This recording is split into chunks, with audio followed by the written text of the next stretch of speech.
মামলায় দুজন heavyweight lawyer আছেন যারা অলরেডি সিপিএমের পার্টি মেম্বার। ভাবতে পেরেছেন? তার আরএসএসের লোকের করা মামলায় লড়ছে। মানে কোন জায়গাটা গিয়ে পৌঁছাচ্ছে আগে ধরতে হবে। প্রতিটা ক্ষেত্রে মমতা ব্যানার্জি এই যে কাজগুলো করেন সবটাই সাময়িক সময় হয়তো ফল দেবে, তারপরে ধ্বংস হয়ে যাবে। যেমন ওবিসি আজকে ভোটের 2 দফা বাকি, ওবিসি সার্টিফিকেট বাতিল করা হলো। ওবিসি সার্টিফিকেট বাতিল নিয়ে ব্যাপক রাজনীতি হলো। এটাকে আপনি কিভাবে দেখছেন? ওবিসি সার্টিফিকেট বাতিলটা কি রাজনৈতিক বাতিল নাকি আইন অনুসারে বাতিল হয়েছে? দেখুন, যখন কোনো একটা কোর্ট রায়টা দেয়, রায়টাকে আপনি চ্যালেঞ্জ করতে পারবেন। ডিভিশন বেঞ্চ সেশন কোর্ট একটা রায় দিয়েছে, জজ কোর্টে যেতে পারেন, জজ কোর্টের রায়টা হাইকোর্টে যাবে, হাইকোর্টের রায়টা আপনার পছন্দের না হতে পারে, আপনি সুপ্রিম কোর্টে যে চ্যালেঞ্জ করতে পারেন। তো এই রায়টা আমরা আলোচনা করছি সুপ্রিম কোর্টে চ্যালেঞ্জ করার জন্য। কিন্তু তার আগে কয়েকটা কথা বলতে হবে ওবিসির বিষয়টা নিয়ে। ওবিসি এই মামলাটা সর্বপ্রথম করে আরএসএসের কোনো একজন কার্যকর্তার হিসেবে মামলা চলছিল 2010-এর আশপাশে, এই 10-12 দিকে আমার খেয়াল পড়ছে না। এই মামলায় দুজন হেভিওয়েট লয়ার আছেন যারা অলরেডি সিপিএমের পার্টি মেম্বার। ভাবতে পেরেছেন? তার আরএসএসের লোকের করা মামলায় লড়ছে। মানে কোন জায়গাটা গিয়ে পৌঁছাচ্ছে আগে ধরতে হবে, যে কে এর মধ্যে কি আছে। দ্বিতীয় কথা, মমতা ব্যানার্জি সবসময় মাসিয়া সাজতে যায় মুসলমানদের। সব করে দিচ্ছি, হ্যান করেছি, ত্যান করেছি।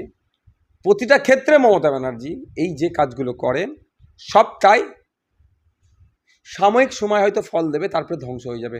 যেমন ওবিসি আজকে 5 লক্ষ সার্টিফিকেটধারী যারা আছেন, পিছড়া বর্গের হিন্দু, পিছড়া বর্গের মুসলমান যারা আছেন, আজকে তারা পানিতে।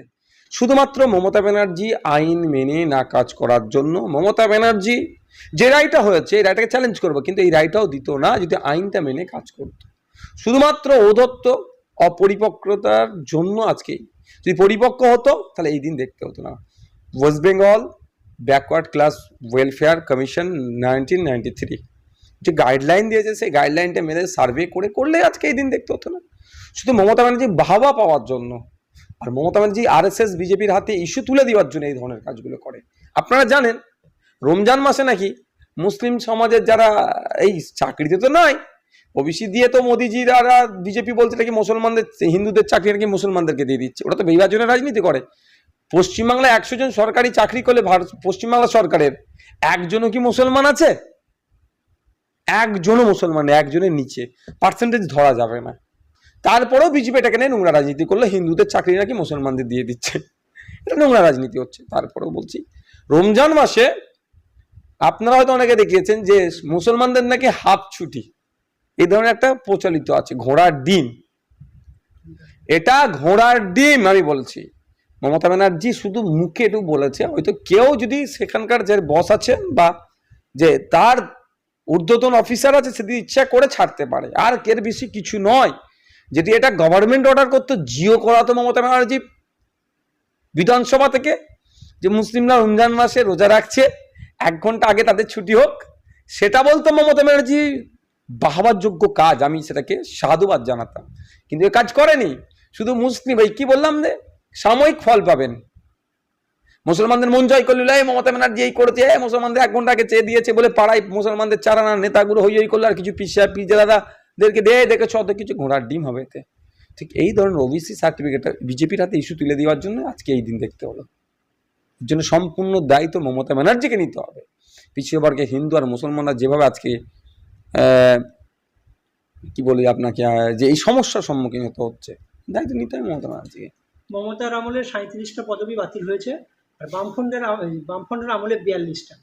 এখানে তো বামফ্রন্টও সমানভাবে দায়ী। দেখুন, হ্যাঁ অবশ্যই। আমি আবারও বলছি, West Bengal backward class welfare commission 1993 যেটাকে মান্যতা দিয়ে যারা করেনি, তার ফল আজকে ভোগ করতে হচ্ছে। তড়িঘড়ি উনি করাচ্ছেন, তড়িঘড়ি করার কোনো দরকার ছিল না। বামপন্থীরাও যে শেষের দিকে ওরা ভেবেছিল কি এইসব করে হ্যান করে ত্যান করে মন পাবো, কিন্তু যে কমিশনের যে নির্দেশিকা আছে, গাইডলাইন মেনে করলে আজকে দিন দেখতে হতো না। বামপন্থীরা এড়িয়ে যেতে পারে না। মুসলিমদের ভোট পেতে আর বামফ্রন্ট মুসলিমদের ভোট পেতে দুটোই এই কাজটা করেছে। একদম ভোটের জন্য তো এইসব করছে নোংরামিটা। এরা সুদূরপ্রসারী কাজ করতে চেয়েছে কোথায় কোথায় সুদূরপ্রসারী কাজ করেছে মুসলিম কমিউনিটির জন্য? যদি আমি শুধু মুসলিম মুসলিম করি না, প্রসঙ্গ আসছে বলে বলছি, আমি মানুষের জন্য যে বঞ্চিত তার কথা বলি। হিন্দু বঞ্চিত প্রশ্ন করলে আমি তার উত্তর দেবো, দলিত বঞ্চিত প্রশ্ন করলে উত্তর দেবো, আদিবাসী বঞ্চিত প্রশ্ন করলে উত্তর দেবো। ঠিক পশ্চিমবাংলার বিধানসভায় আমি প্রশ্ন করেছিলাম ফেক এসটিএসসি সার্টিফিকেট নিয়ে, উত্তর দিতে পারেনি মিনিস্টার। ঠিক ওবিসি ফেক সার্টিফিকেট নিয়ে এখন সমস্যা, প্রশ্ন আগামী দিনে করবো। তো কথা বলছি, যেটা হচ্ছে বক্তব্য, এরা সুদূরপ্রসারী কোন কাজটা করেছে একটু আমাকে বলুন। যদি মুসলিম পার্টিকুলার মুসলিম কমিউনিটির কথা যদি বলেন, বলুন কোন কাজটা করেছে। 10,000 মাদ্রাসা দেবে বলেছিল, এখন মাদ্রাসায় প্রায় 10,000 কেন 11,000 শূন্য পদ হয়ে যাচ্ছে। অসমে মাদ্রাসাগুলো বন্ধ করে নাকি হাই স্কুল বানিয়ে দিচ্ছে, শিক্ষা পাচ্ছে তাও শুনছো ওখানে। আর পশ্চিমবাংলায় মাদ্রাসাকে রাখছে মাদ্রাসা বলে, মাদ্রাসার শিক্ষার ব্যবস্থা ওখানে থাকছে না, ধ্বংস করে দিচ্ছে, শুধু নীল সাদা রং করে দিয়ে চুনগাম করে দিয়ে ছেড়ে দিচ্ছে। এটা তো ডিফারেন্স। ওখানেও আরএসএস এর প্রোডাক্ট, এখানেও আরএসএস এর প্রোডাক্ট, দুরকম ভাবে শুধু কাজ হচ্ছে। এই আরএসএস এর প্রোডাক্টকে মুসলমানরা, পিছিয়ে বর্গের হিন্দু বা যারা মানুষের দলিত আদিবাসীরা ভাবছে আমাদের নাকি মসিয়া, ওরা ডিম। সব থেকে বেশি ক্ষতি করছে দেশ স্বাধীন হওয়ার পর থেকে পশ্চিমবাংলার কোন সরকার এসে মুসলমানদের না যতটা ক্ষতি করেছে, এই 13 বছরের তৃণমূল সরকার তার থেকে অনেক গুণ বেশি ক্ষতি করেছে। বলেছিল সাচার কমিটির সুপারিশগুলো বাস্তবায়ন করবো, ওয়াকাফ প্রপার্টি উদ্ধার করবো বলেছিল। ক বিঘা ওয়াকাফ প্রপার্টি উদ্ধার করেছে মমতা ব্যানার্জি এসে? তত্ত্ব দিক তো। আর কত দিকে বেহাত হয়েছে জানেন? আর চুরি কারা করেছে? মমতা ব্যানার্জির দলের লোকেরা চুরি করে খাচ্ছে, অসভ্যগুলো।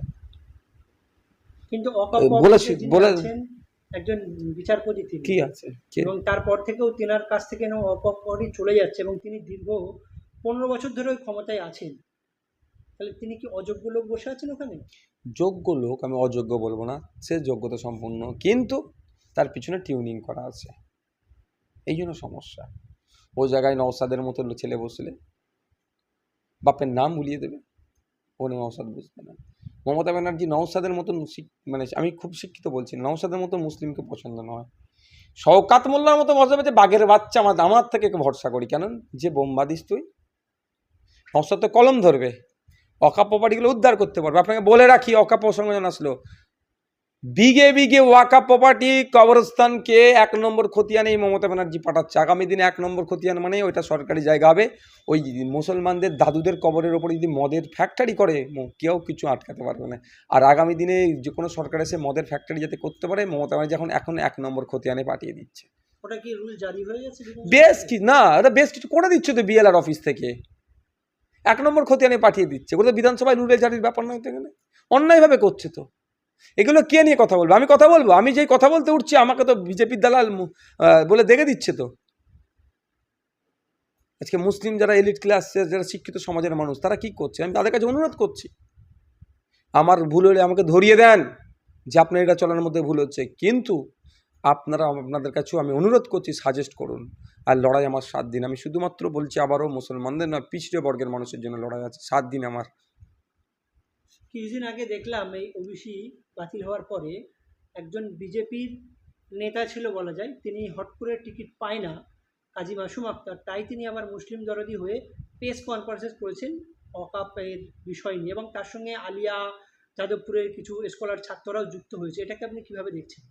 দেখুন, আমি প্রথম শব্দের সাথে আমি সহমত হতে পারবো না। বিজেপি ছিলেন, আমি ওনার অনেক বক্তব্য দেখেছি, বক্তব্যটা প্রো বিজেপি, এটা বলতে পারবো আমি, এটা আমি বলতে পারবো। কিন্তু বিজেপি ছিল কি হাতে কলমে আমি জানি না, প্রার্থী হবেন কি হবেন জানি না, সেটা আমি যেহেতু হয় না আমি সে বিষয়ে বলতে পারবো না। তবে আমি এতটুকুও বলতে পারি, আমি ওনার সম্পর্কে যতটুকু স্টাডি করেছে, উনি বেশ কিছু মুসলিম সমাজকে বিভিন্ন সময় উনি বিভিন্ন কথা বলেছেন, কিন্তু দুর্ভাগ্যের বিষয়, মোদিজির চোখে চোখ রেখে, বিজেপির চোখে চোখ রেখে, সবকা সাথ সবকা বিকাশ বললেও মুসলমানদেরকে যে অনীহার চোখে দেখছে, আমি ওনাকে বলিষ্ঠ কণ্ঠে প্রতিবাদ করতে দেখিনি, কাজী মাসুম আক্তার সাহেবকে। আমি এইটাও শুনেছি ওনার সম্পর্কে, ওনার সাথে নাকি মোদিজির খুব ভালো সম্পর্ক, এবং দিল্লির বিজেপি নেতাদের নাকি, যেহেতু উনি পদ্মশ্রী পেয়েছেন, সেই হিসাবে একটা ভালো ভারত সরকারের সাথে সম্পর্ক। তো উনি ভারত সরকারের কাছে কেন বলছে না যে মমতা ব্যানার্জি ব্যর্থ, দুর্নীতিগ্রস্ত, এর দূরদর্শিতার অভাবের জন্য, এর সরকারের ব্যর্থতার জন্য আজকে 5 লক্ষ ওবিসি সার্টিফিকেট বাতিল হতে চলেছে। তো এটা অন্তত কেন্দ্র সরকার দায়িত্ব নিয়ে এই 5 লক্ষ সার্টিফিকেট না বাতিল করে, এবং যাতে যথাযথভাবে বহাল থাকে, তার একটা ব্যবস্থা করুক না, এটা আশা করবো আমি কাজী মাসুম আক্তার সাহেব এটা বলুক।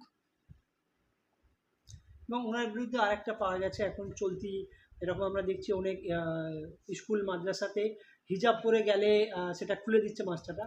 ওনার বিরুদ্ধে কয়েক বছর আগে এলিগেন্সও আছে। না, আমি ওনার বিরুদ্ধে এটা শুনিনি, একটা এই ধরনের আমি শুনিনি এখনো পর্যন্ত। যদি হয়ে থাকে আমি ধিক্কার নিন্দা জানাবো।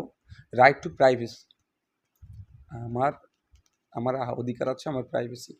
আমি হিজাব পরে যাব, আমার আমার মেয়ে হিজাব পরে যাবে, আপনার মেয়ে স্কার্ট পরে যেতে পারে, আমি আপনারকে আটকাতে পারি না, আপনি আমার মেয়েটাকে আটকাতে পারবেন না। এটা আমার ফান্ডামেন্টাল রাইটসের মধ্যে পড়ছে, রাইট টু প্রাইভেসি। আমি কি পরবো, কি খাবো, কি ধর্ম পালন করবো, সম্পূর্ণ আমার চয়েস। আপনি কি করবেন, আপনি সেটা আপনার পরিবার কী করবেন সেটা আপনার ব্যাপার। কিন্তু এই ধরনের অভিযোগ, এটা এই ধরনের যদি করে থাকে আমি ধিক্কার নিন্দা জানাচ্ছি। তবে একটা শুনেছিলাম মেটিয়াপুর যে নাকি কোনো একটা জায়গাতে জাতীয় সঙ্গীত গাওয়া নিয়ে একটা মতবিরোধ হয়েছিল, সেই উনি সময় উনি উনি আক্রান্ত উনি হয়েছিলেন। ওই বিষয়টা হওয়ার পর যখন গার্জেনরা জড়ো হয়েছিল, তখন উনি বিজেপির নেতা রাহুল সিনহার কাছে বলেছিলেন জাতীয় সঙ্গীত গায় না বলে আমি বলেছি, কিন্তু আসল ফ্যাক্ট ছিল যেটা গার্জেনরা সব এলাকার বলেছে যে হিজাবের বিষয়ে পড়ে আসতে বারণ করেছিল, উনি সেটাকে অন্য বিষয়ে ট্রান্সফার আমি রিপিট করছি, যদি এ কথাটা উনি বলে থাকেন ধিক্কার নিন্দা জানাচ্ছি এবং ওনাকে এই বিষয়টাকে উনি প্রত্যাহার করার জন্য অনুরোধ করছি। কারণ আমি শিক্ষিত মানুষ, এরকম শিক্ষিত ভাষাই বলছি, আমি ওনার ভাষাতে বলছি। আর এইটা আমি কিন্তু এই প্রথম শুনলাম, এর আগে আমি শুনিনি।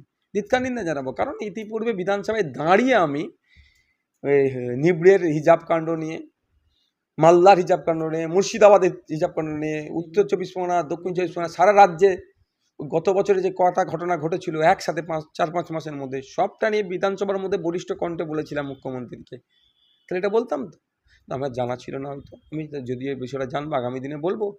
কোনো সময় যদি ওনার সাথে আমার দেখা হয়ে যায়, ওনাকে বলবো যে আপনার কি কোন কনসেপ্ট থেকে এটা বলেছেন।